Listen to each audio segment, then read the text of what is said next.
जय हिंद दोस्तों, मैं आपका दोस्त अनुज आ गया हूँ फिर से आज एक नए व्लॉग के साथ, एक नई जानकारी के साथ और एक तथ्यात्मक जानकारी के साथ। दोस्तों, पुराने ज़माने में क्या हुआ करता था? न्याय एक छोटा सा शब्द और एक बहुत बड़ी कल्पना लोगों के लिए, और बहुत बड़ी बात है सभी के लिए जो न्याय की उम्मीद में बैठे रहते हैं। दोस्तों, पुराने ज़माने में क्या होता था? समाज इकट्ठा होके लोगों को न्याय दिलवाता था, चाहे वो किसी भी जात के हों, किसी भी बिरादरी के हों, चाहे किसी भी समाज से बिलोंग करते हों। जो समाज के तौर पे सभी समाज के लोग इकट्ठे होकर न्याय दिलाते थे। इसी पे आज हम चर्चा करते हैं। ना पहले कोर्ट कचहरी के पास लोग जाते थे, ना पहले पुलिस थाने में जाते थे। बहुत रेयर केसेस में इनकी ज़रूरत होती थी। जब समाज की भी कोई बात नहीं मानता था, तब इनकी ज़रूरत पड़ती थी। न्याय, यदि किसी ने किसी के साथ गलत व्यवहार कर दिया, या किसी की ज़मीन हड़प ली है, या किसी के पैसे मार लिए हैं, या किसी भी संबंध में न्याय की आवश्यकता है, तो पहले क्या हुआ करता था दोस्तों? गांव में पंचायतें हुआ करती थी। एक नुक्कड़ पे पंचायत बैठती थी। पंचायत भवन हुआ करते थे। बरगद के पेड़ हुआ करते थे। उसके नीचे पंचायत में लोग बैठा करते थे। तो पहले लोगों में पंचायत का बहुत डर हुआ करता था कि हमारे घर पे 10 लोग इकट्ठा होके ना आ जाएं। खुशी पूर्वक आए, लेकिन किसी पंचनामे को लेके या किसी मतलब पंचायत करने ना आए। बहुत डर हुआ करता था समाज का।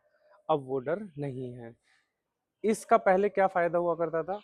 बुजुर्ग और समाज मिलके, और जो उस पंचायत में 5 लोगों को पंच के रूप में चुना जाता था, वो लोग जो फैसला कर देते थे उसको मान्य होता था।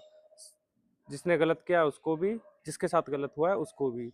तो दोनों तरफ बैलेंस करके वो पंचायतें फैसला करती थी। आज ऐसा नहीं है। आज घर घर में झगड़े होते हैं, तुरंत कोर्ट भग जाते हैं। समाज का ज्ञान है नहीं, समाज के प्रति कोई भावना नहीं है, और लोग वकीलों को पैसा देते हैं, कोर्ट के चक्कर लगाते हैं, थानों में पैसा देते हैं, थानों के चक्कर लगाते हैं, और अंत में होता क्या है? 4 लोग मिलके ही फैसला करवाते हैं कि आप ऐसा कर लीजिए, ऐसा सही है। आखिरकार समाज को ना मानने वाले लोग बर्बाद हो जाते हैं। अपने पैसे के बल पे वो समाज को कुछ नहीं मानते हैं। तो मैं मान के चलता हूँ कि आपको समाज का भी ध्यान रखना चाहिए, आपको जुडिशरी का भी ध्यान रखना चाहिए, आपको थाने और पुलिस का भी ध्यान रखना चाहिए, और आपको अपने कॉन्स्टिट्यूशन का भी ध्यान रखना चाहिए। इसलिए हमारे जीवन में सभी एंगल्स से मैं बोलना चाहता हूँ कि प्रत्येक जिम्मेदारी का निर्वहन करने के लिए हर शाखा से जुड़ा रहना बहुत ज़रूरी है। आपसे अनुरोध करता हूँ, समाज को अपने ध्यान में रख के चलिए, क्योंकि बहुत सारे ऐसे मैटर्स होते हैं, जटिल मैटर्स होते हैं, जिसको आप 4 लोगों के माध्यम से सुलझा सकते हैं।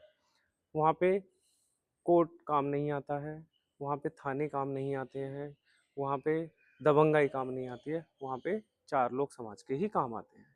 इसलिए आपसे अनुरोध करता हूँ, अपने समाज से जुड़े रहिए, और बुजुर्गों की बात का वज़न घटने मत दीजिए। वही आपके भविष्य में काम आते हैं, और वही आपके आज भी वर्तमान में आपके साथ काम आते हैं। तो मेरी वीडियो अच्छी लगे, लाइक कीजिए, चैनल को सब्सक्राइब कीजिए, और ज़्यादा से ज़्यादा शेयर कीजिए। जय हिंद दोस्तों।